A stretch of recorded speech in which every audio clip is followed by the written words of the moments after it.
She returned a lost wallet to its owner, refusing the reward because it was the right thing to do. What she didn't know, the man standing before her was a ruthless mafia boss. And her simple act of honesty had just changed both their lives forever. The morning rush at Miller's cafe had finally died down, leaving Rachel with a mess of empty coffee cups and crumpled napkins scattered across mismatched tables. She wiped down the counter with mechanical efficiency, her mind already calculating whether today's earnings would cover both the electric bill and her son's field trip money. It couldn't cover both. It never did. Mom. I can't find my science project. Rachel glanced at the back room where 8-year-old Danny was supposed to be doing homework. Check under the booth, honey. You were working there yesterday. She reached for another table and froze. A black leather wallet sat wedged between the salt shaker and the napkin holder. Expensive leather. The kind that didn't belong in her neighborhood. Rachel picked it up, hoping to find a business card or phone number inside. What she found instead made her stomach drop. Cash. Thick bundles of $100 bills, more money than she'd seen in years. Her fingers trembled slightly as she counted. Had to be at least $10,000. Beneath the cash, she found an ID card with a photo of a man in his mid-30s. Sharp jawline, dark eyes that seemed to look through the camera rather than at it. Luca Romano. The address listed was in the financial district, the part of the city where Rachel only went when she had to beg the bank for more time on her loan payments. Danny, grab your backpack. We're closing early. But Mom. Now, baby. 20 minutes later, Rachel stood in front of Romano Tower, a gleaming monstrosity of glass and steel that seemed to pierce the clouds. Her rust-spotted Honda looked criminally out of place in the circular driveway where valets managed Mercedes and Teslas. A security guard stepped forward as she approached the entrance, his hand moving subtly toward his hip. Can I help you? I'm here to see Luca Romano. I have something of his. The guard's expression shifted from bored to alert. Mr. Romano doesn't take walk-ins. Tell him Rachel Miller found his wallet at Miller's Cafe on 5th Street. She held it up, and the guard's eyes widened slightly at the sight of the expensive leather. He spoke into his earpiece, listened, then looked at her with something between surprise and suspicion. 32nd floor. They're expecting you. The elevator ride felt eternal. Danny pressed his face against the glass wall, watching the city shrink beneath them. Mom, why are we so high up? Is this man rich? I think so, baby. Are we gonna be rich too? Rachel's heart clenched. We're gonna be honest. That's better. The elevator doors opened directly into a reception area that screamed wealth, marble floors, abstract art that probably cost more than her cafe, and a receptionist whose suit likely matched Rachel's monthly rent. Ms. Miller? This way, please. She followed the woman down a hallway lined with floor-to-ceiling windows. The city sprawled below like a toy model, and Rachel suddenly felt very small, very out of place, and very aware of the coffee stain on her shirt sleeve. The receptionist opened a door to an office that was less a room and more a statement. Behind a massive desk sat the man from the ID photo, though the picture hadn't captured the intensity of his presence. Luca Romano looked up from a stack of papers, and Rachel felt the weight of his gaze like a physical thing. Ms. Miller, his voice was smooth, controlled. Not warm, but not cold either. Carefully neutral. Apparently, you have something that belongs to me. Rachel stepped forward and placed the wallet on his desk. You left it at my cafe this morning. I wanted to return it. Luca picked up the wallet, checking its contents with practiced efficiency. Something flickered across his face. Surprise, maybe, or suspicion. Everything's here. Of course it is. He studied her for a long moment, and Rachel forced herself not to look away. She'd learned years ago that looking away meant weakness, and weak people got stepped on. Most people would have kept the cash, Luca said finally. Called it a finder's fee. I'm not most people. And it's not my money. Refreshingly honest, he opened a drawer and pulled out a stack of bills, counting out what looked like $2,000. For your trouble. Rachel's hand twitched. God, she needed that money. The cafe was hemorrhaging cash. Danny needed new shoes, and her landlord had already called twice this month. But something in Luca Romano's expression told her that taking it would change something fundamental about this interaction. "I didn't return it for a reward," she said quietly. "I returned it because it was the right thing to do." Luca's eyebrows rose slightly. The right thing? Yeah. Novel concept, I know. She took Danny's hand. "Come on, baby. We need to get you to school." "Wait." Rachel turned back. Luca was standing now, and she realized he was taller than she'd thought. He moved around the desk with the fluid grace of someone completely comfortable in his own skin, someone used to commanding rooms and people. "What's your cafe called?" "Miller's. On 5th Street. Like I told your security guard." "I'll remember that." He extended his hand. "Thank you, Ms. Miller. It's been educational." His handshake was firm, warm, and over before Rachel could analyze it. She nodded and left, very aware that something had just happened, something she didn't fully understand. In the elevator, Danny tugged her sleeve. "Mom, why didn't you take the money?" "We need money." Rachel knelt down to his level. "Because, baby, some things are more important than money. Like being able to look at yourself in the mirror." "I don't get it." "You will someday." As they drove away from Romano Tower, Rachel glanced in her rearview mirror at the gleaming building. She didn't know that Luca Romano was still standing at his window, watching her battered Honda disappear into traffic. She didn't know that he'd already made a phone call, his voice quiet and thoughtful. Find out everything about Rachel Miller. Everything. And she definitely didn't know that her simple act of honesty had just set off a chain of events that would change both their lives forever. Luca Romano stood at his penthouse window, a glass of 50-year-old scotch untouched in his hand. Below, the city glittered like scattered diamonds, each light representing someone's life, someone's struggle, someone's secret. He'd built his empire on understanding those secrets, exploiting them when necessary, burying them when convenient. But Rachel Miller had no secrets. That's what bothered him. His phone buzzed. "Talk to me, Vincent." His lieutenant's voice crackled through. "Got the report on the cafe owner. And She's clean, boss. I mean spotless. Rachel and Miller, 32 years old. Widowed 3 years ago. Husband died in a construction accident. No life insurance, he wasn't union. She took out a loan to buy the cafe, been struggling to keep it afloat ever since. Works 6 days a week, sometimes 7. One kid, Danny, 8 years old. Straight-A student at Jefferson Elementary." Luca took a sip of his scotch. Debts. 40 grand on the cafe loan. Behind on payments. Another 5 in credit cards. Medical bills from when the kid had pneumonia last winter. She's drowning, boss, but she's doing it quietly. No complaints, no shortcuts. Criminal record? Parking tickets. That's it. Not even a speeding violation. Family? Parents died in a car crash when she was 19. No siblings. No support system except a neighbor who watches the kid sometimes. Vincent paused. "Boss, why are we looking into a cafe owner? She do something?" Lucas set down his glass. "She did the one thing nobody in this city does anymore, Vincent. She gave something back without asking for anything in return." Silence on the other end. "Then, you want me to keep tabs on her?" Discrète surveillance. "I want to know if she's in trouble." "You got it, boss." Luca ended the call and returned to the window. Rachel Miller was an anomaly, a glitch in the system he'd learned to navigate. In his world, everyone had an angle. Everyone wanted something.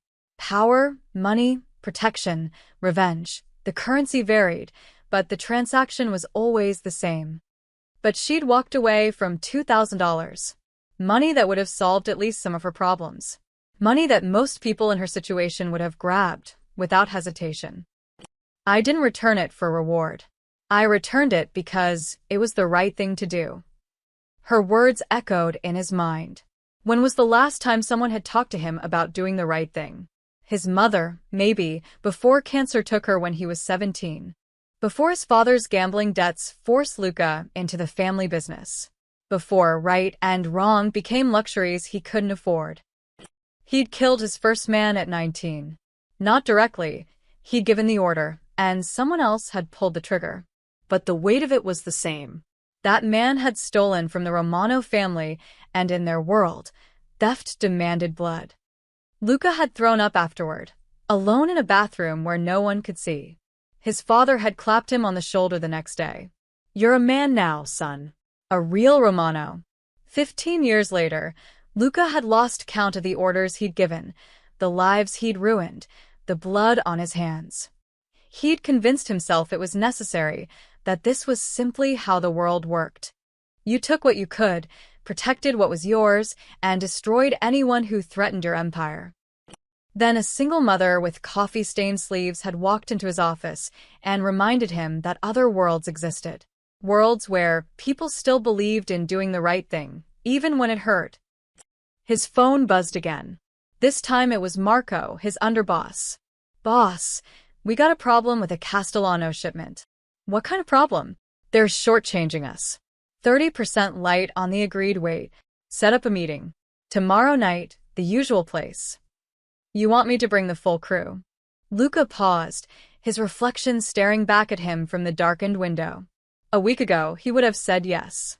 Would have made an example of the Castellanos, reminded everyone in the 5 boroughs that you didn't cheat the Romano family. No. Just you and Vincent. We'll talk first. Talk. Marco's surprise was evident. "Boss, they disrespected us. If we don't respond." "We'll talk first," Luca repeated, his voice hardening. "That's the order." He ended the call before Marco could argue further. His men would question this decision. Some would see it as weakness.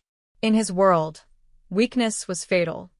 But something had shifted when Rachel Miller walked out of his office. She looked at him like he was just a man, not a monster. Like doing the right thing was still possible, even for someone like him.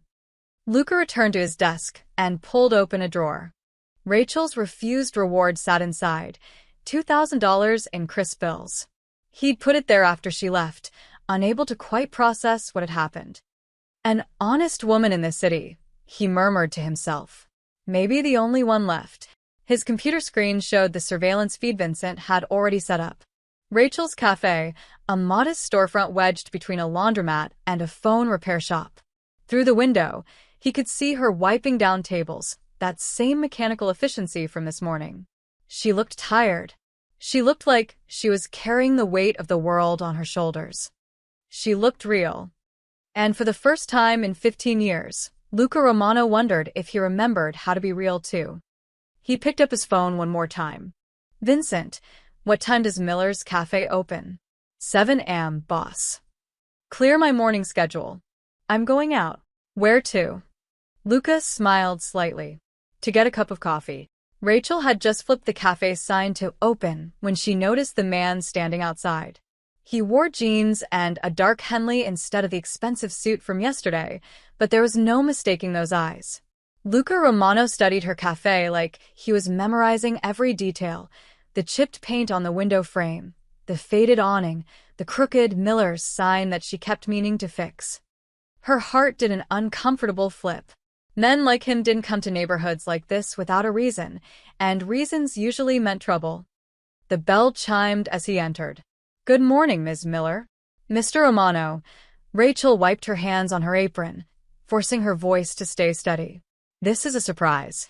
I was in the area. Thought I'd try your coffee." He slid onto a stool at the counter, moving with that same fluid grace from yesterday. Without the suit and the office, he looked younger, more human. It made him somehow more intimidating. "Just coffee. Black." No sugar. "Of course." Rachel poured from the fresh pot, hyper-aware of her hands, of the ancient coffee maker that wheezed and sputtered, of the cracked tile behind the counter that she'd been meaning to replace for 6 months. Everything about her cafe suddenly felt shabby, exposed under his quiet scrutiny. She set the cup in front of him. $2.50. Luca wrapped his hands around the mug, and Rachel noticed his knuckles, scarred, like he'd spent years hitting things. Or people. He took a sip, and something shifted in his expression. Surprise, maybe. "This is good. Don't sound so shocked." a hint of a smile. I've had a lot of bad coffee. Well, coffee's the one thing I don't cut corners on. Rachel grabbed a cloth and started wiping down the already clean counter, needing something to do with her hands. Even when I probably should. The morning quiet settled between them, broken only by the hiss of the coffee maker and distant traffic. Rachel could feel him watching her, not threatening exactly, but intense. Like he was trying to solve a puzzle she didn't know she represented. The bell chimed again.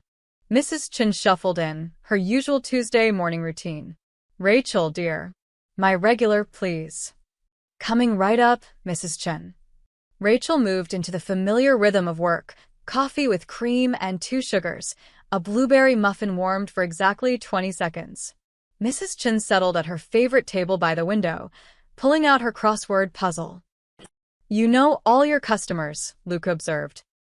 It's a small place. You get to know people. Rachel rang up the order, then started prepping for the breakfast rush that would begin in about 20 minutes. Mrs. Chen's been coming here since before I owned it. Her husband too before he passed. She does the Tuesday crossword here because it was their thing together. That's... Luca paused, seeming to search for the word. Nice. It's life, Mr. Romano. Small, ordinary life. Rachel cracked eggs into a bowl, whisking them with practiced efficiency. The kind where people matter more than profit margins. Is that a dig at me? I don't know you well enough to dig at you, she glanced at him. Doi. Their eyes met, and Rachel felt something electric pass between them. A recognition, maybe. Or a warning. No, Luca said quietly. You don't know me at all. More customers trickled in. Mr. Patterson with his newspaper. The Rodriguez twins grabbing coffee before their construction shift. Young Sarah from the bookstore next door. Rachel greeted each one by name, took orders without needing to write them down, asked about kids and jobs and lives. Luca watched it all with that same intense focus. He'd barely touched his coffee, she realized. He was here for something else, though she couldn't figure out what. Finally, the morning rush ebbed. Rachel refilled his cup without asking. You didn't have to do that. Coffee's cheap. Especially for paying customers. She leaned against the counter, studying him properly now. Why are you really here, Mr. Romano? Luca. Okay. Luca, the name felt strange on her tongue. Too intimate. Why are you really here? He was quiet for a long moment, his fingers tracing the rim of his cup. Yesterday you said something interesting. That you returned my wallet because it was the right thing to do. It was. When's the last time someone did the right thing for you? The question caught her off guard. Rachel opened her mouth, closed it.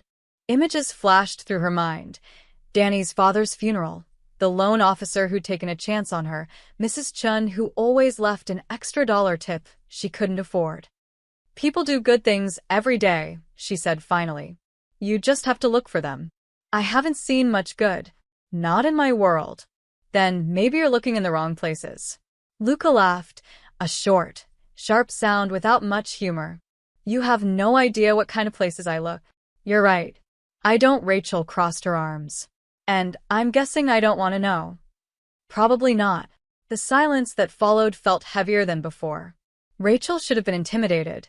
This man clearly operated in circles she couldn't imagine, wielded power she couldn't comprehend. But something in his eyes looked almost lost. Like he'd wandered so far into darkness that he'd forgotten what light looked like. Look, she said gently. I'm glad you like the coffee. But if you came here looking for some kind of absolution or inspiration or whatever, I'm just a woman trying to keep her cafe open and her kid fed. I'm not a saint. I'm not special. I'm just real, Luca finished. You're real. Before Rachel could respond, he stood and pulled out his wallet. He placed a $50 bill on the counter.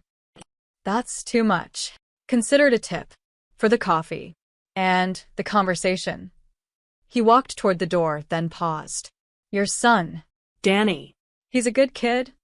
Rachel's protective instincts flared. How do you know my son's name? You mentioned him yesterday. Luca's expression was unreadable. He's lucky to have a mother like you. Then he was gone, the bell chiming his exit. Rachel stared at the $50 bill, her heart pounding. She should have been relieved. Instead, she felt something close to dread. Because men like Luca Romano didn't visit small cafes without reason.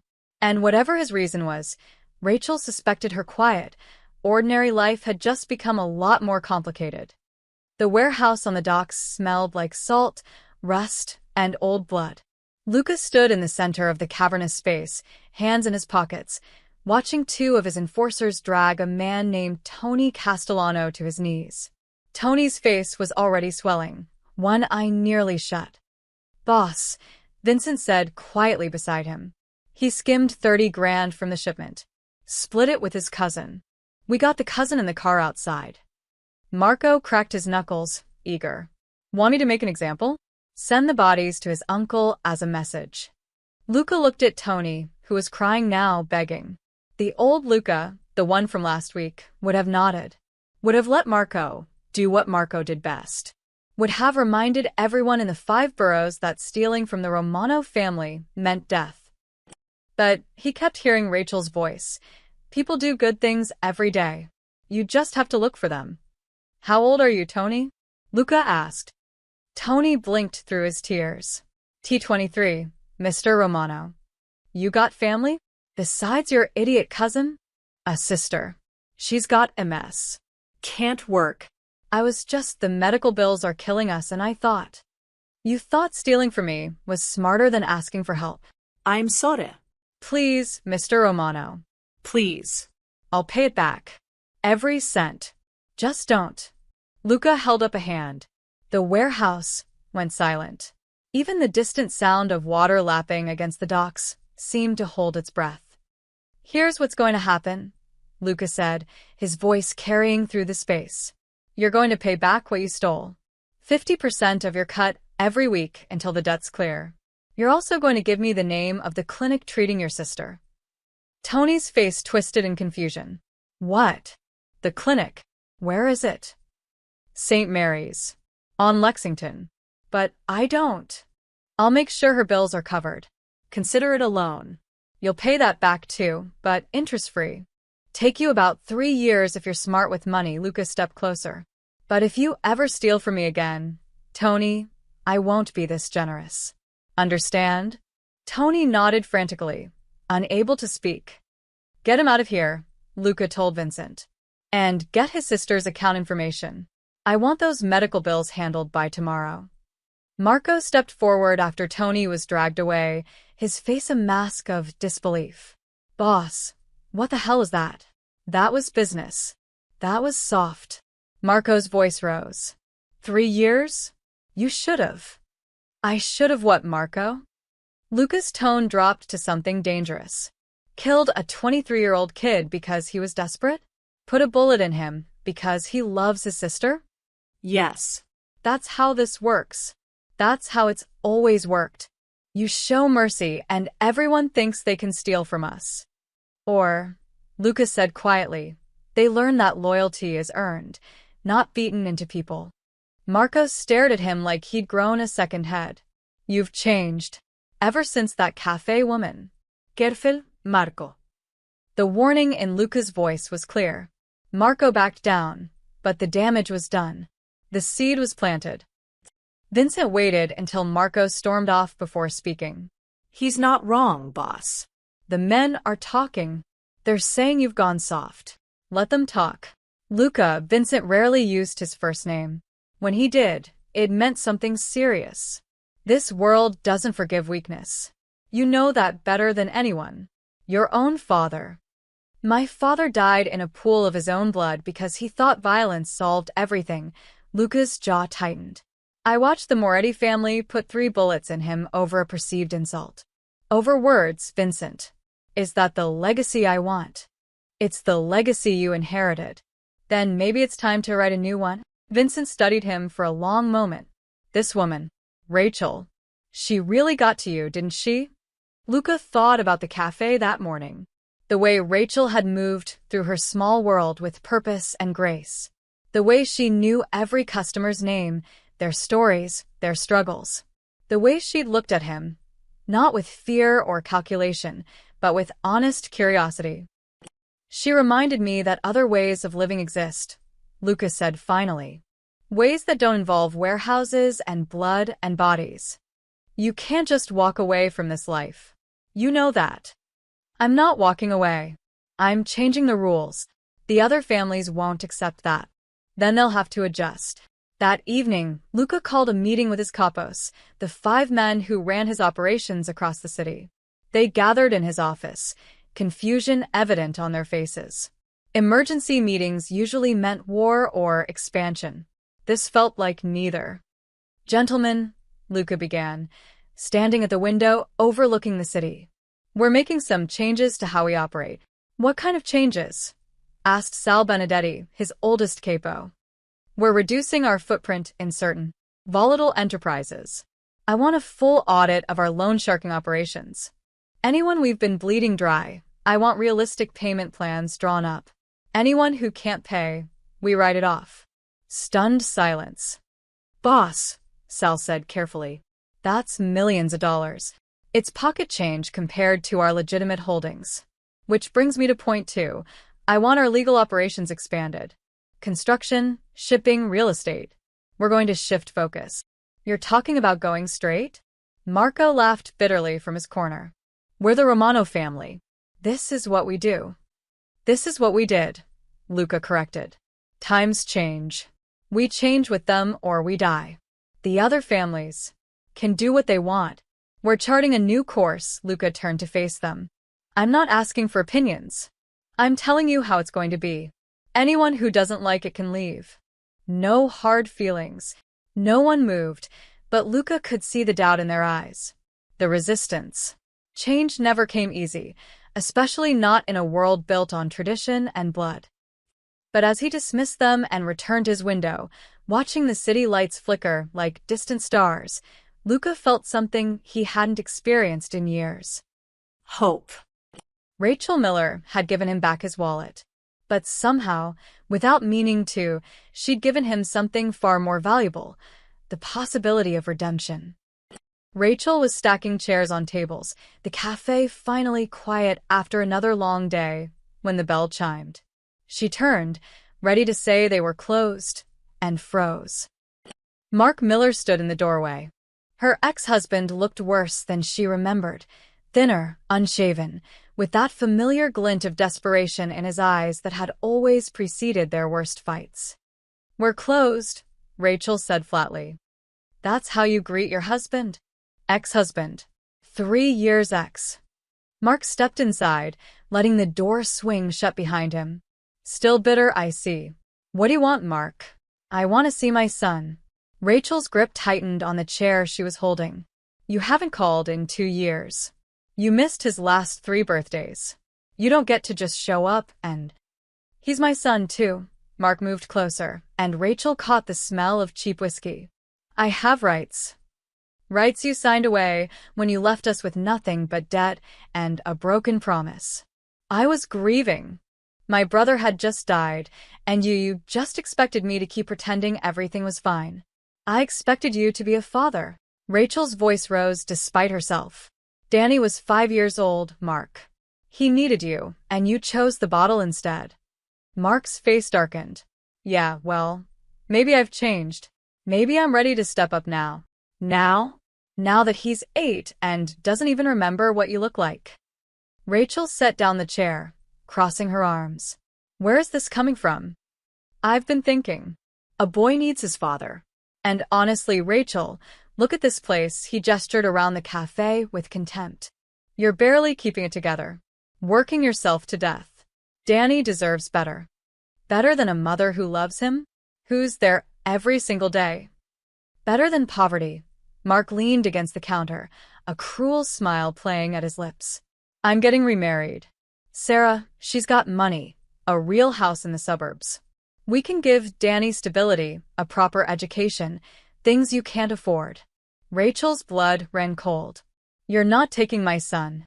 I'm not asking permission. I talked to a lawyer.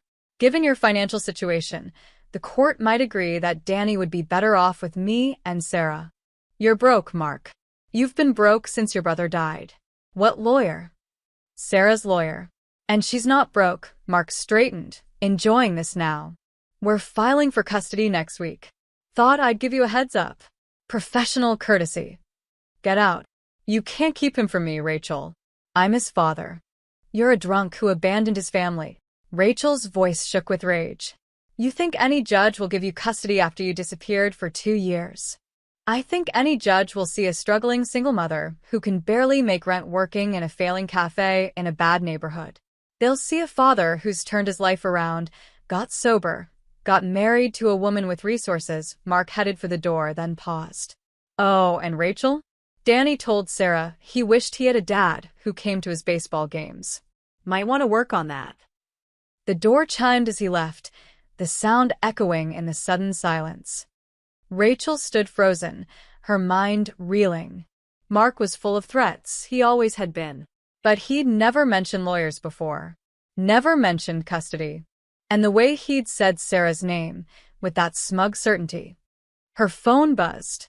Mrs. Patterson from next door. Danny's asking about dinner. You okay? Rachel's hands shook as she typed back.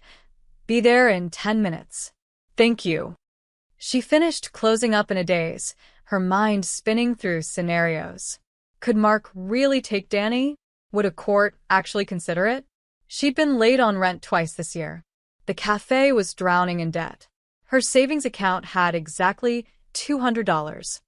What if Mark was right? What if she wasn't enough? By the time she picked up Danny and got him fed and tucked into bed, Rachel felt like she'd aged 10 years. She sat at their tiny kitchen table, staring at her laptop, Googling family law attorneys she couldn't afford. Consultation fee, $3 cents moins 5 cents. Retainer, $2,500 to $5,000. Average custody case, $15,000 to $30,000. She closed the laptop before she started crying. Outside, in a black sedan parked 3 cars down, Vincent lowered his binoculars and dialed his phone. Boss, we got a situation. Talk to me. The ex-husband showed up at the cafe. Confrontation lasted about 10 minutes. She looked shaken when he left. I ran his plates. Mark Andrew Miller got a warrant for unpaid child support in New Jersey, 2 DUIs, currently living in Queens with a woman named Sarah Brennan. And he was in her face, boss. Aggressive body language. I couldn't hear what was said, but she looked rattled after. Silence on the other end. Then, keep watching. I want to know if he comes back. You want me to have a conversation with him? The quiet kind. No. Not yet. Another pause. But find out everything about him. Everything. And the woman he's living with. On it, boss. Vincent hung up and settled back in his seat, watching the lights in Rachel's apartment above the cafe. One window glowed warm, probably the kids' room. The other stayed dark for a long time before finally flickering on. Through the curtains, Vincent could see Rachel's silhouette, pacing. Even from this distance, her distress was evident. In his penthouse across the city, Luca stood at his window, phone still in his hand. He'd told Vincent no intervention. He'd promised himself he wouldn't insert himself into Rachel's life beyond keeping a distant watch. But the thought of someone threatening her son, made something dark and familiar rise in his chest. The old instincts, the protective fury that had made him dangerous in the first place.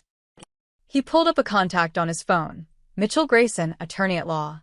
Specializes in family court. The best custody lawyer in New York.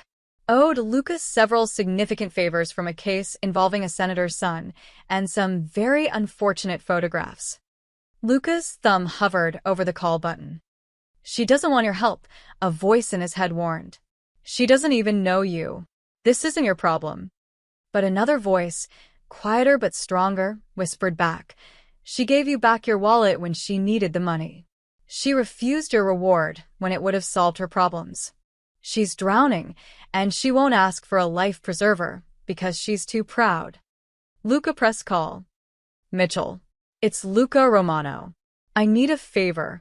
A big 1 inch. Rachel hadn't slept. She'd spent the entire night switching between crying and researching and crying. Every article about custody battles made her stomach sink lower. Every lawyer's website reminded her how far out of her league she was. At 5 a.m., she gave up and made coffee, watching the sunrise through her kitchen window. Danny would wake up in 2 hours, expecting breakfast and normalcy. She'd give him both, even if she had to fake it. The summons arrived at 9 a.m., hand-delivered by a courier. Rachel's hands shook as she read the legal jargon, petition for modification of custody.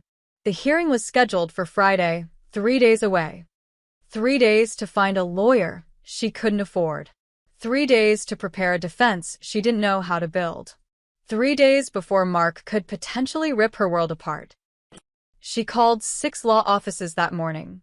5 said their retainers started at $5,000. The 6th offered a payment plan that would take her 10 years to pay off, assuming she won.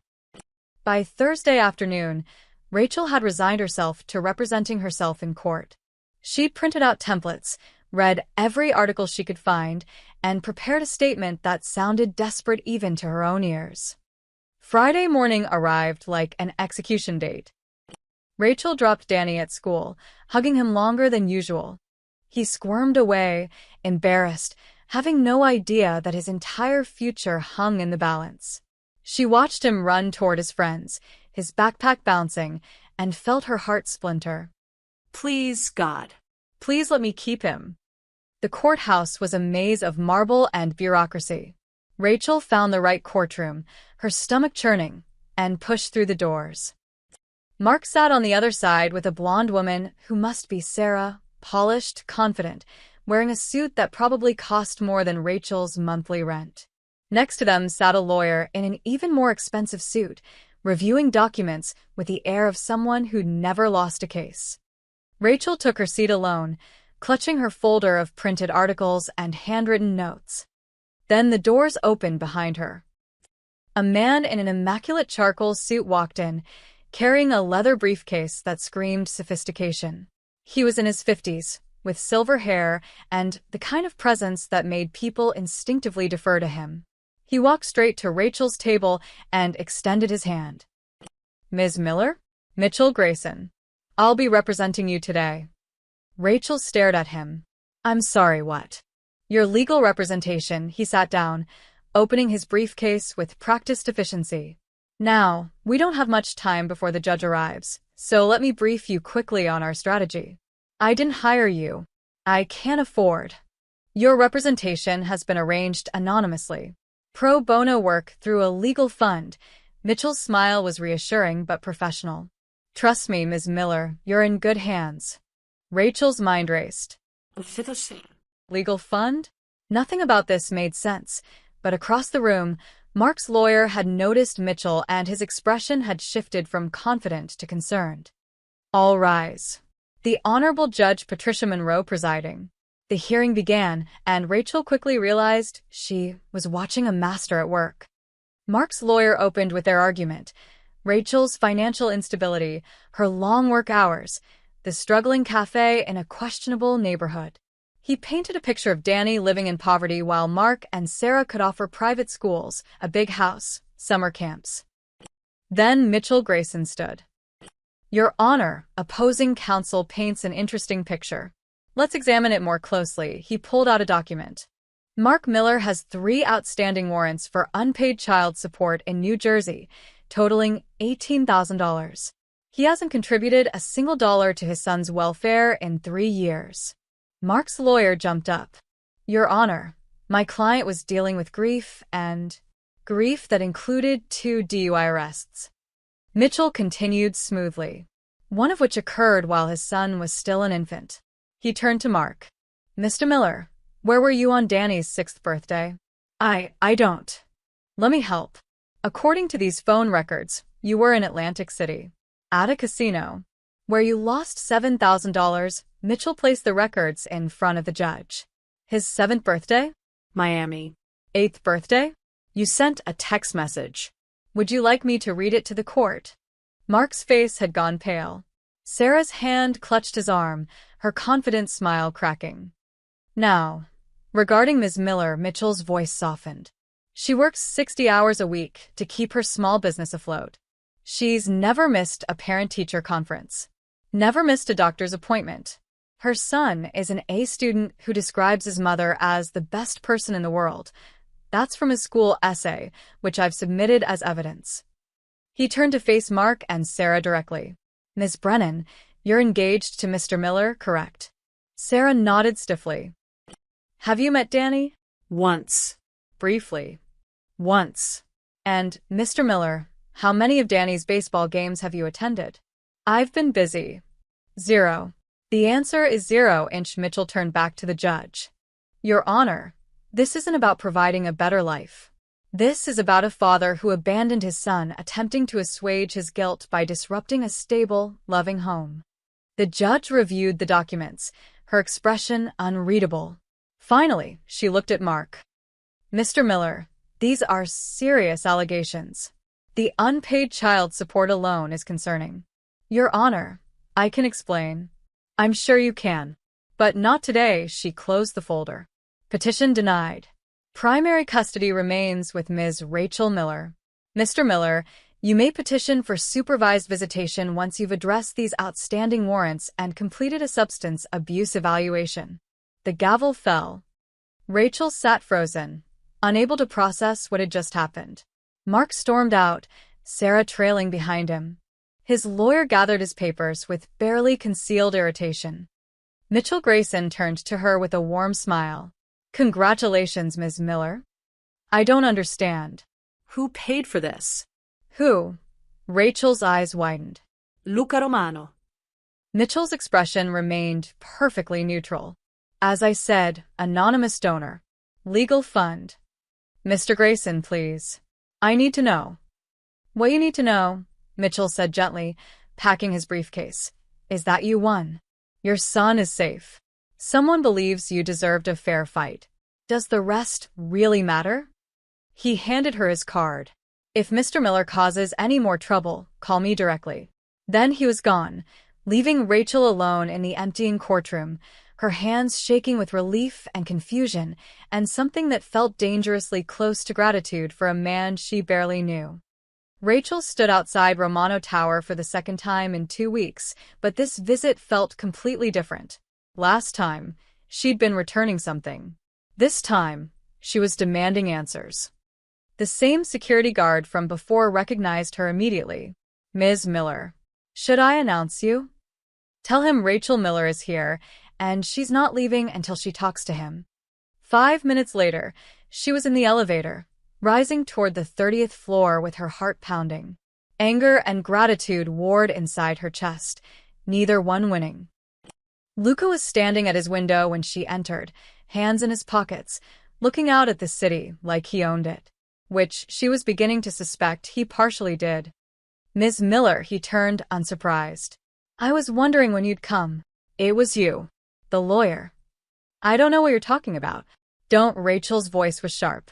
Don't lie to me. Mitchell Grayson doesn't take pro bono cases. He's one of the most expensive attorneys in New York. And somehow he shows up to represent a broke cafe owner he's never met. Luca studied her for a moment, then gestured to a chair. See. I'll stand. Rachel. How did you know? About Mark, about the custody hearing? Her voice rose. Have you been watching me? The silence that followed was answer enough. Oh my God, Rachel's anger crystallized into something colder. You've been spying on me. Since I returned your wallet, you've had people watching me. Protecting you. I didn't ask for protection. I didn't ask for any of this. She stepped closer. Do you have any idea how violated I feel right now? How wrong this is? You were in trouble, so you decided to play God? Swoop in and fix my problems without asking? Rachel's hands clenched. I'm not some damsel in distress who needs rescuing, Mr. Romano. I'm a grown woman who can fight her own battles. Could you have afforded Mitchell Grayson? The question hung in the air, brutal in its honesty. That's not the point, Rachel said quietly. That's exactly the point. Your ex-husband was going to take your son because he had money and resources, and you had nothing but love.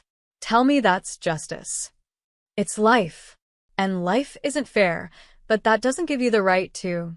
She stopped, fighting back frustrated tears. Why? Why do you even care? Luca was quiet for a long moment. When he spoke, his voice was softer than she'd ever heard it. Because you gave me back my wallet when you needed that money. Because you refused a reward that would have solved your problems. Because in 15 years of living in a world where everyone takes, you were the first person who gave. So this is what? Repayment. No. This is me trying to remember what it's like to do the right thing. He moved closer, and Rachel fought the urge to step back. You said people do good things every day. That I just need to look for them. Well, I looked. And I found you drowning, and I threw you a life preserver. I'm not sorry for that. Rachel closed her eyes, exhausted. You can't just fix people's lives without permission. I know. And I'm sorry for the surveillance. I'll stop, he paused. But I'm not sorry you kept your son. Despite everything, Rachel felt tears slip down her cheeks.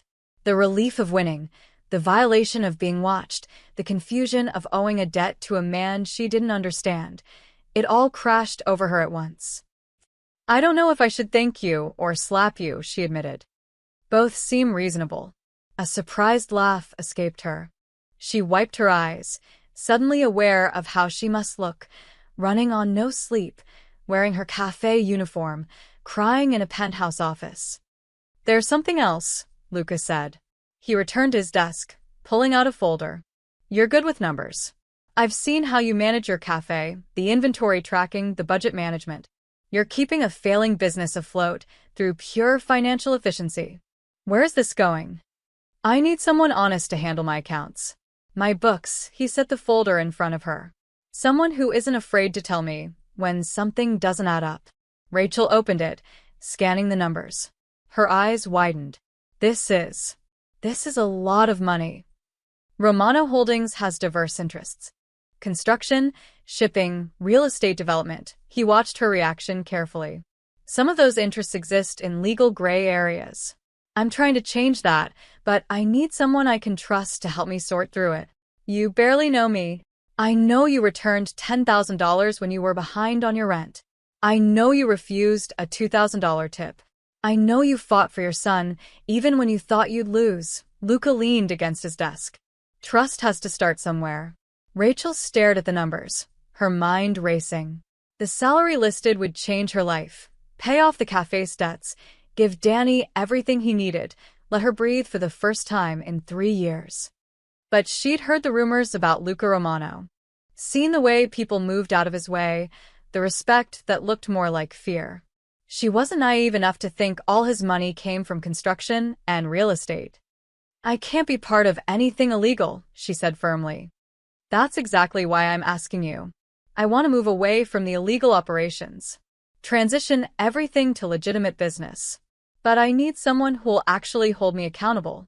And if I find something wrong in these books, something criminal, then you tell me and we fix it. Rachel looked at him, searching for deception. But his eyes were steady, almost hopeful.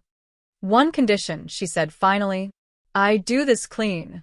No lies, no blood, no looking the other way. The moment I think you're pulling me into something wrong, I walk. No arguments, no consequences. Agreed.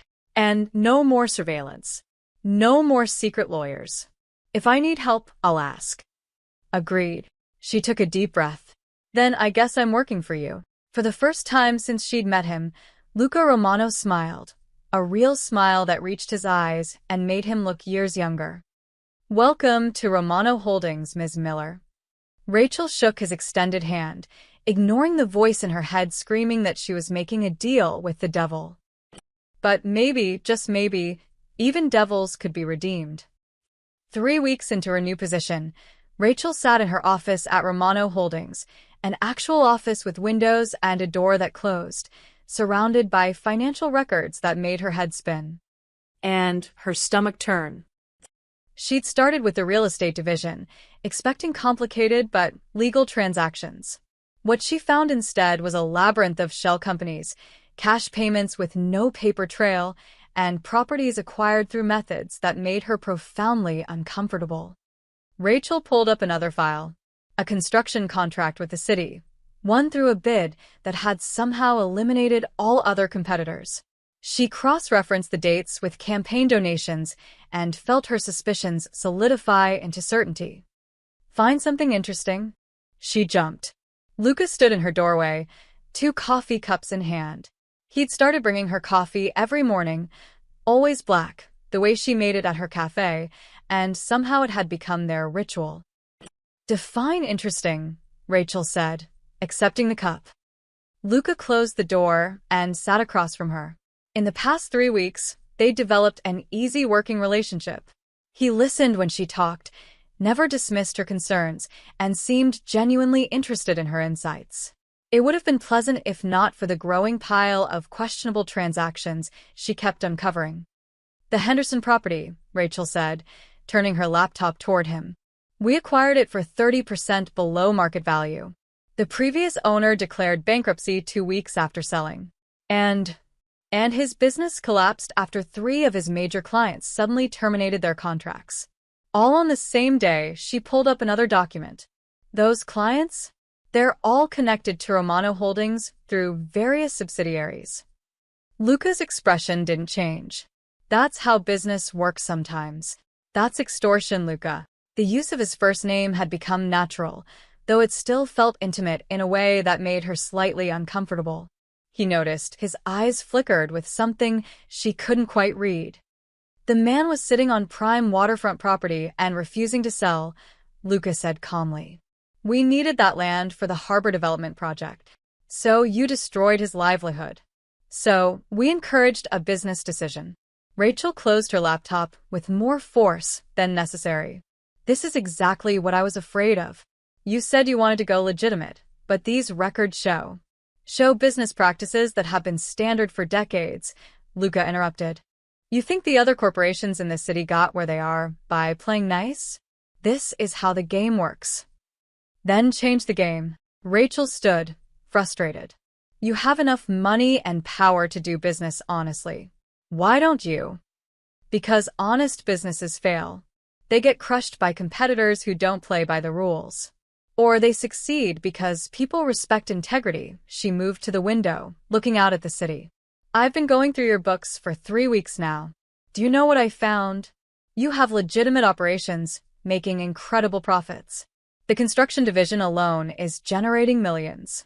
Your shipping contracts are solid. The real estate developments are brilliant. She turned back to him. You don't need the shady stuff, Luca. You're already successful. The illegal operations are just legacy, habit. You're holding on to them because it's what you know, not because you need them. Luca was quiet, his coffee forgotten on the desk. I found something else, Rachel continued, her voice softer now. 3 months ago, you anonymously paid off the mortgage for an elderly couple facing foreclosure. 2 months ago, you funded a community center in Queens. Last month, you hired 20 ex-cons for your construction crew when no one else would give them a chance. How did you? Because I'm good at my job. And because you try to hide it, which tells me you knew those were the right things to do, Rachel sat back down. You're not the ruthless mafia boss everyone thinks you are. Not anymore. Maybe you were once, but that man wouldn't have helped Tony Castellano with his sister's medical bills. That man wouldn't have saved my son. Luca's jaw tightened. You don't know what I've done. The things I'm responsible for. You're right. I don't. But I know who you're trying to become. She pulled up a new document on her laptop. I've spent the last week creating a plan. A real plan for transitioning Romano Holdings into a completely legitimate operation. She turned the screen toward him. It'll take 18 months. We close the shell companies, dissolve the questionable partnerships, and restructure everything under transparent corporate governance. Yes, you'll lose some revenue initially, but long-term, you'll be untouchable. Legal, successful, and actually able to sleep at night. Luca stared at the spreadsheet, years of projections and detailed steps for dismantling an empire built on shadows. This would mean walking away from relationships that go back decades, he said quietly. Burning bridges with powerful people. Good riddances to bridges that lead nowhere good. A smile tugged at his lips. You make it sound simple. It's not simple. It's hard. Maybe the hardest thing you'll ever do. Rachel met his eyes. But you hired me to tell you the truth. Here's the truth. You can either be a reformed criminal trying to go straight, or you can be a legitimate businessman who made tough choices to correct past mistakes. The first one always has a target on his back. The second one builds something that lasts. Luca stood, moving to the window beside her. For a long moment, they stood in silence, watching the city spread out below them. My father used to say that men like us don't get redemption, Luca said finally. We just get older and meaner until someone puts a bullet in us. Your father was wrong. He usually was. Luca turned to her, and Rachel saw something vulnerable in his expression. If we do this, if we really commit to this plan, I'm going to lose people. Friends, associates, maybe even some family. But you'll keep yourself, Rachel said. Your integrity, your future. And you? If this blows up, you'll be caught in the crossfire. Then we better make sure it doesn't blow up. Luca laughed, a real, surprised laugh that transformed his entire face.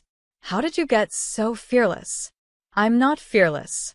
I'm terrified. But I raised a child alone for 3 years. Compared to that, restructuring a corporate empire seems almost manageable. He extended his hand. Partners? Rachel shook it, feeling the calluses on his palm, the strength in his grip. Partners. But I'm serious about the clean part, Luca. No more shortcuts. No more gray areas. No more gray areas, he agreed. As she returned to her desk, pulling up the restructuring plan, Rachel didn't see the way Luca watched her, with something that looked dangerously close to admiration. Or hope. Or something neither of them was quite ready to name. The call came at 2 a.m.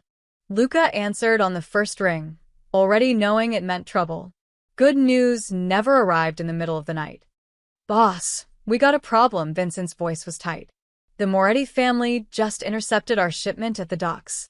Luca was out of bed instantly, pulling on clothes. What shipment? The construction materials for the harbor project. 20 tons of steel beams, cement equipment. They hit the convoy, send our drivers to the hospital. Nothing fatal, but they're sending a message. What message? They left a note. I'm texting you a photo now. Luca's phone buzzed. The message was scrawled on the side of one of his trucks in red spray paint. Get rid of the woman or lose everything. His blood turned to ice. Where's Rachel? Home. We've got eyes on her building. She's safe. Double the security. I want someone on her floor, someone in the parking lot, and someone watching the cafe. Now. Already done. Boss, the Morettis are serious. They're saying your cleaning lady is destroying the revenue streams. The loan operations you shut down, the gambling dens you closed, the protection rackets you dissolved, that was all shared territory.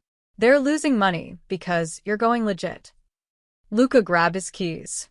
I'm coming to the docks. There's more. It's not just the Morettis. I'm hearing rumbles from the Castellano family, the Russos, even some of our own people. They think you've gone soft. They're saying the cafe woman has you whipped. Let them say what they want. Luca, Vincent rarely used his first name. They're talking about moving against you. A vote of no confidence. They want to replace you with someone who'll run things the old way. Then they can try. 20 minutes later, Luca stood at the docks, surveying the damage. His trucks were stripped, materials scattered across the concrete like a child's discarded toys. The message was clear. Step back in line or face war. Marco approached, his expression dark. This is what happens when you try to play nice. The Morettis see weakness. They attack. That's the only language these people understand. What would you have me do, Marco? What you should have done weeks ago. Hit them back. Hard. Remind everyone in this city why people fear the Romano name. And Rachel? Marco's silence was telling. Say it, Luca demanded. She's a liability. She's costing you money, respect, and now she's painting a target on your back. You want my honest opinion?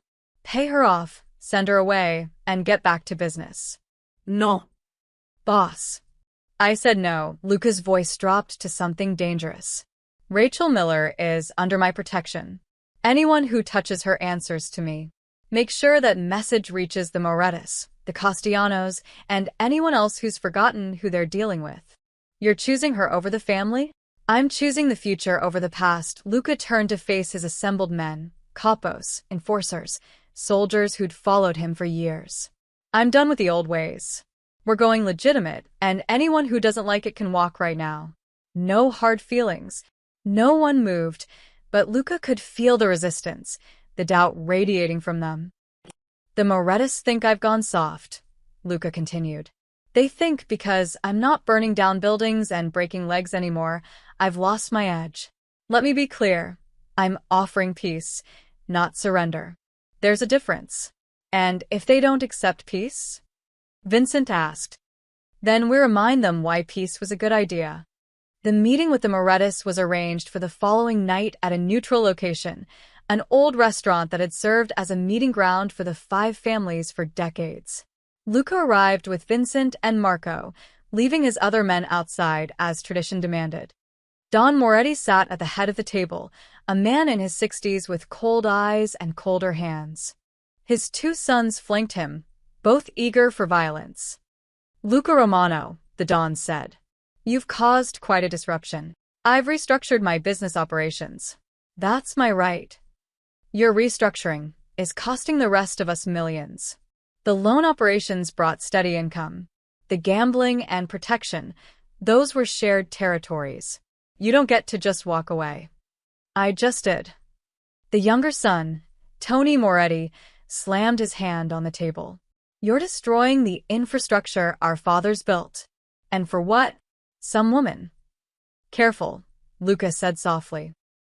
Everyone knows she's got you wrapped around her finger. The great Luca Romano, brought to his knees by a cafe owner, Tony leaned forward. Get rid of her, go back to business as usual, and we forget the disrespect. Or we remove the problem ourselves. The threat hung in the air like gun smoke. Luca stood slowly, his chair scraping against the floor.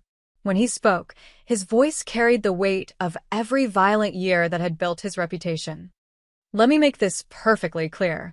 Rachel Miller is off limits. Her son is off limits. Her cafe is off limits. Anyone who touches her, looks at her wrong, or even drives past her building with ill intent will answer to me personally. He placed both hands on the table, leaning toward the Morettas. And I promise you, the man you knew, the one who built this empire on fear and blood, he's not gone. He's just trying to be better.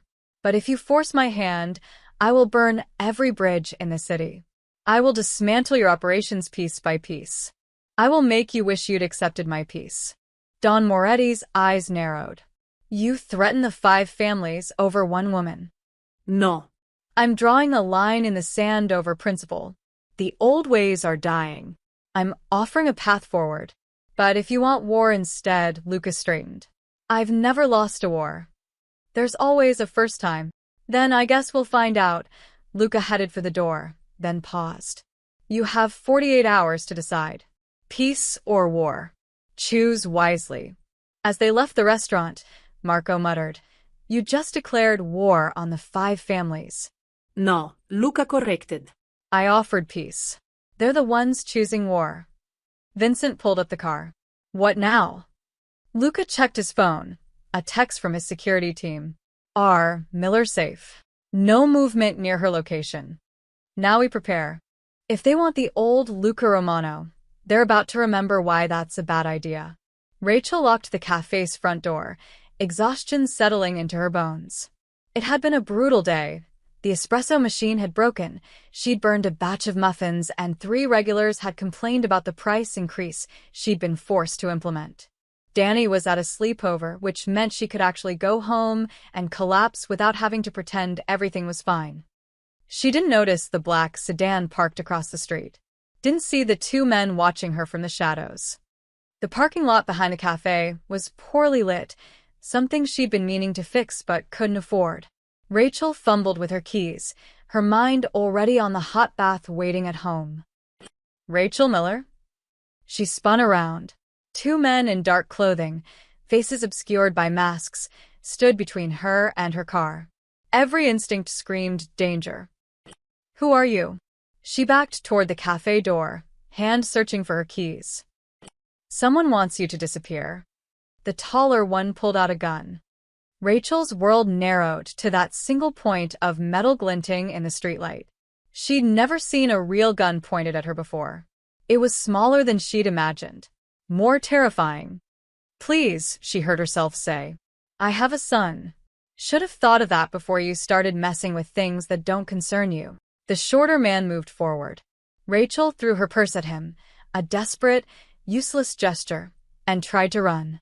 She made it 3 steps before he grabbed her arm, yanking her back with brutal force. Then, everything exploded into chaos. A car engine roared. Tires squealed. Suddenly, there were more men, 4 of them, appearing from nowhere.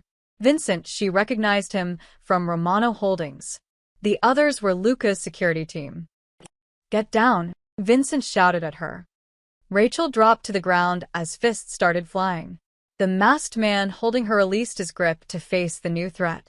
She crawled toward her cafe door, her hands shaking so badly she couldn't get the key in the lock. A gunshot cracked through the air. Rachel screamed, covering her head. More shouting, the sound of bodies hitting concrete, someone cursing in Italian. Strong hands grabbed her. She fought instinctively, until Vincent's voice cut through her panic. Ms. Miller, it's me. We need to get you inside.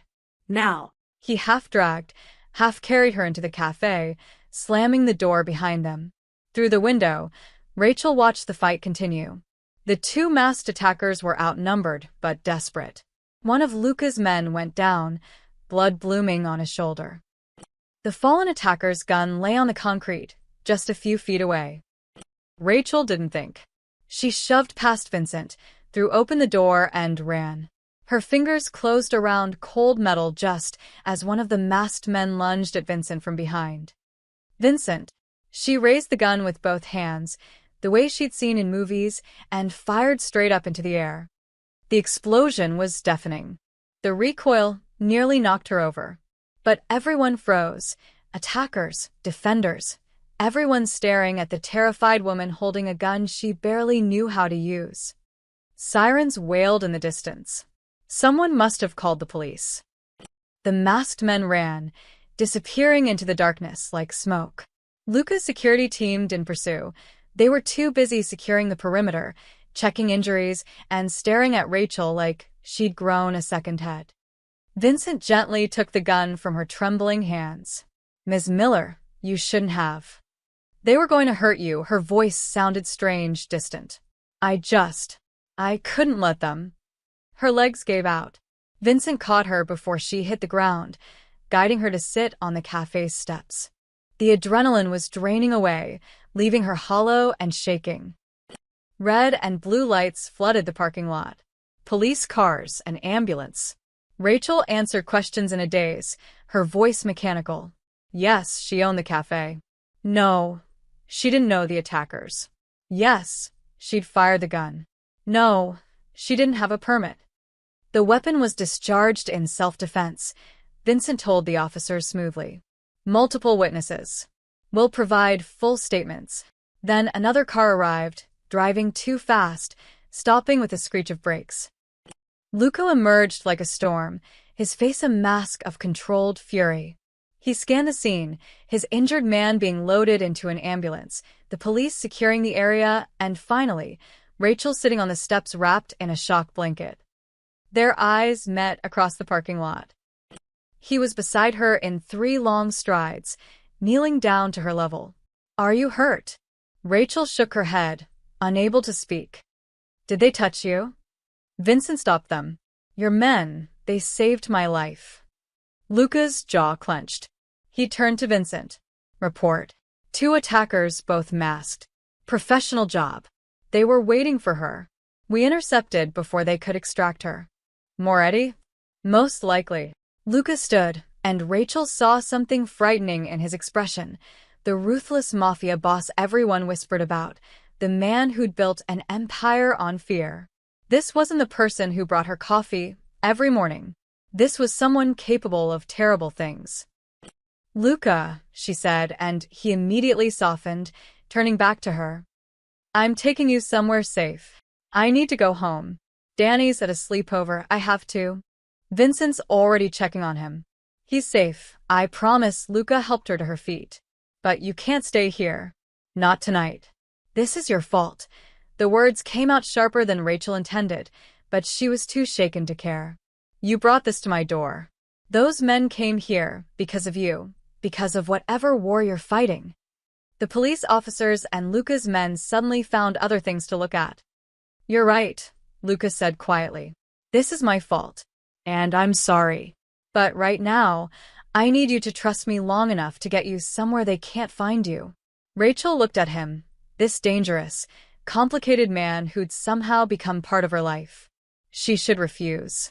Should tell him to stay away from her and Danny forever. But the truth was, she'd never been more terrified.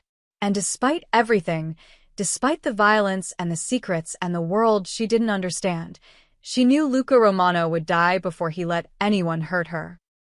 Okay, she whispered. But tomorrow we talk. About all of this. Tomorrow, Luca agreed. I'll tell you everything. As he guided her to his car, his hand protective on her back, Rachel glanced at the cafe she'd worked so hard to build. Blood stained the concrete. Police tape cordoned off the area. Her quiet, ordinary life had just been shattered. And somewhere in the city, people were deciding whether she lived or died. Rachel didn't sleep. She'd spent the night in one of Luca's safe houses, a sleek apartment in a building with more security than a bank, staring at the ceiling and replaying the moment a gun was pointed at her face. At 6 a.m., she'd had enough. She got dressed in the clothes Vincent had brought from her apartment, checked her phone for the 100th time to confirm Danny was safe, and walked into the living room where Luca sat nursing a cup of coffee, looking like he hadn't slept either. I want answers, Rachel said. All of them. No more half-truths or corporate euphemisms. Who were those men, and why did they try to kill me? Luca set down his cup. The Moretti family. One of the 5 families that control organized crime in New York. They see your influence on me as a threat to their operations. My influence. You've been cleaning out the black money pipeline. Every shell company you close, every questionable deal you flag, every restructuring plan you implement, it costs them money. The families shared territories with us. When I started going legitimate, their revenue streams dried up. Rachel sank onto the couch. So, they decided to kill me. They decided to send a message. Remove the problem, and I'd fall back in line. And if they'd succeeded? If your men hadn't been there? Luca's expression darkened. Then I would have burned the city to the ground until I found everyone responsible. The certainty in his voice should have frightened her. Instead, it made something warm unfurl in her chest, a feeling she absolutely didn't want to examine. This has to stop, Rachel said. All of it. I can't live like this, Luca. I can't have Danny growing up watching his mother get escorted by armed guards. I can't jump at every shadow wondering if someone's going to. I know. So, what are you going to do? Go to war with these families? More violence, more blood? She stood, anger replacing fear. Is that your solution? What would you have me do? Luca rose to meet her. Walk away? Let them win? They try to kill you, Rachel. They put a gun in your face. Because you dragged me into your world. I was fine before, struggling, yes, but safe. And now, her voice broke. Now my son could lose his mother, because I tried to help you become a better person. The words hit Luca like a physical blow. He turned away, running a hand through his hair, and Rachel saw his shoulders tighten with the weight of it. You're right, he said quietly. I should have left you alone. Should have let you refuse that reward, and never looked back. But I was selfish. I saw something good, something real, and I wanted to be near it, even knowing what it might cost you. So, what now? You pay me off like Marco suggested and send me away. Luca spun around. Is that what you want? Rachel opened her mouth to say yes, to tell him she wanted her old life back, her safety, her anonymity. But the words wouldn't come, because the truth was more complicated than that. In the past month, she'd felt more alive than she had in years. Working at Romano Holdings had challenged her in ways the cafe never could. Watching Luca change, seeing him choose mercy over violence, integrity over profit, it had made her believe that people could transform, that redemption was possible. And God help her, she'd started to care about him. Not just the reformed version he was trying to become, but all of him. The darkness and the light, the violence and the gentleness, the monster and the man. "I want you to stop this," she said finally. "Not by running away or paying people off.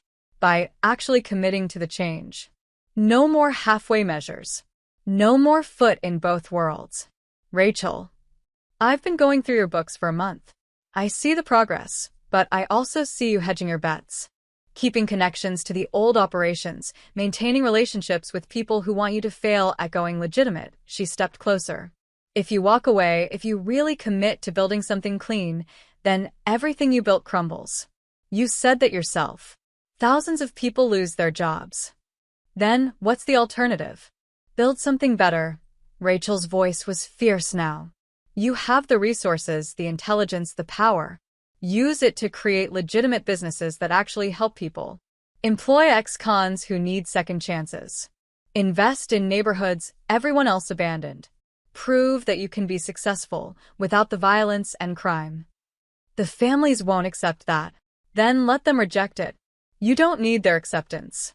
You need your own integrity." She grabbed his arm, forcing him to look at her. "The man who saved Tony Castellano's sister, who funded a community center, who gave me back my son, that's who you really are. But you keep one foot in the old world because you're afraid. Afraid that if you let go completely, you'll have nothing. What if I let go and they destroy everything? What if they come after you again? Or Danny, or... Then we fight them legally. We build something so solid, so legitimate, that they can't touch it without exposing themselves." Rachel's eyes blazed. "You told me once that your father said men, like you, don't get redemption. Prove him wrong. Be the man who walked away from the empire and built something that actually mattered." Lucas stared at her, something shifting behind his eyes. "If I do this, if I really burn it all down, I lose everything.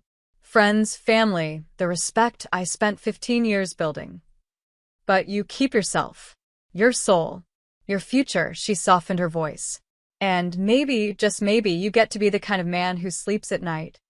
The silence stretched between them, heavy with possibility and risk. Finally, Luca pulled out his phone. "Get me Marco, Vincent, and all the capos. Conference room. 1 hour." "What are you going to do?" "Something I should have done the moment you walked into my office." He met her eyes. "I'm going to choose a side." An hour later, Rachel watched through the glass wall as Luca faced his assembled lieutenants. She couldn't hear the words, but she could see the reactions: shock, anger, disbelief. Marco stood and shouted something. 2 other capos walked out. But Luca didn't waver. He stood straight, resolute, as he dismantled everything his father had built. When he emerged 30 minutes later, he looked exhausted but lighter somehow. Unburdened. "It's done," he said. "Romano Holdings goes clean." Anyone who disagreed, he gestured to the half-empty conference room. "They're gone. And the families? Let them come. We'll be ready. But we fight them in courtrooms now, not warehouses." Rachel took his hand, squeezing it. "This is the right choice." "I hope you're right," Luca said. "Because I just bet everything on you being right." Rachel walked through Romano Tower like she owned the place, which, in a way, she partially did. The restructuring had been brutal, exhausting, and occasionally terrifying, but they'd done it. Romano Holdings was clean. She carried a stack of quarterly reports that showed exactly how clean. Construction contracts secured through legitimate bids. Shipping operations fully transparent and federally compliant. Real estate developments that actually revitalized neighborhoods instead of exploiting them. The company had taken a financial hit initially, about 30% revenue loss, when they'd cut ties with the underworld. But they'd recovered faster than anyone expected. Turned out, legitimate businesses attracted legitimate investors. Their stock had climbed steadily. 3 major firms had approached them about partnerships. Rachel pushed open Luca's office door without knocking, another thing that had changed.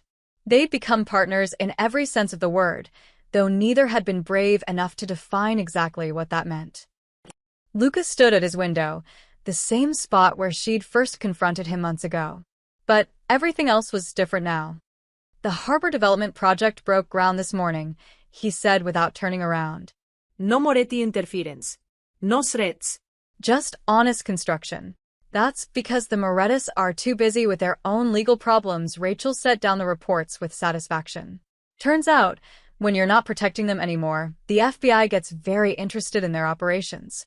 Luca smiled. I had nothing to do with that. I know. That's what makes it beautiful. They destroyed themselves. She moved beside him at the window. How many are left now? Of the old guard. Vincent stayed. 3 others. Everyone else either walked or tried to undermine the transition. And Marco. Last I heard, he's working for the Castellanos. Probably telling them all about how I've gone soft.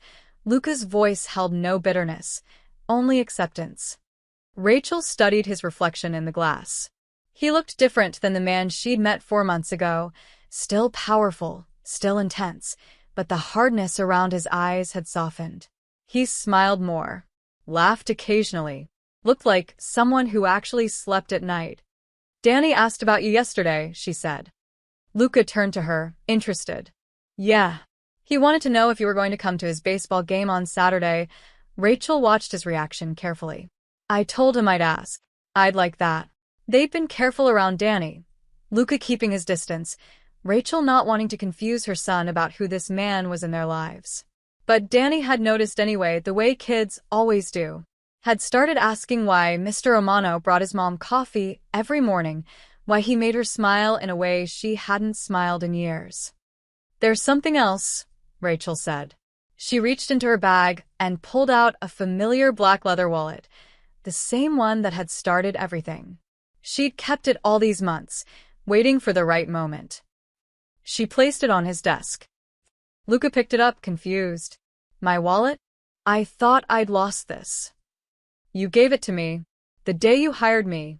Said I should hold on to it as collateral, to make sure you kept your promises. That wasn't exactly true, but Rachel had decided months ago that sometimes the story was more important than the facts. You gave up everything to go clean. The illegal operations, the protection rackets, most of your inner circle. You rebuilt this company from the ground up. She moved closer. You kept your promise. Now, let's build something that actually matters. Luca set down the wallet, his eyes locked on hers. We already have. I mean something more. Rachel pulled up documents on her phone. I've been doing research. There are 15 abandoned properties in my neighborhood. We could buy them, renovate them, create affordable housing and small business incubators. Real urban renewal, not the kind that pushes people out. That's a massive investment. You told me once you wanted to do something that mattered. This matters. This changes lives. Luca studied the plans, and Rachel saw the exact moment he committed, his shoulders straightening, his eyes lighting up with purpose. Let's do it, he said. Full community investment. Affordable housing, job training, small business support. He looked at her. But only if you're by my side. As a full partner. I'm already your partner. I mean as an equal. Co-owner. Your name on the company charter. He stepped closer, and Rachel's breath caught. I can't do this without you. Don't want to do this without you. The office felt suddenly smaller, charged with everything they'd been carefully not saying for months. Luca. I'm not asking you to save me. I'm not asking you to fix me. I'm asking if you want to build something together. Something clean and good and real. He reached for her hand. Something that matters. Rachel looked at their joined hands, then up at his face. She saw the former Mafia boss who'd chosen redemption. The ruthless businessman who'd learned mercy. The dangerous man who'd become gentle, at least with her. Yes, she said simply. Luca smiled, that rare, genuine smile that transformed his entire face, and pulled her closer.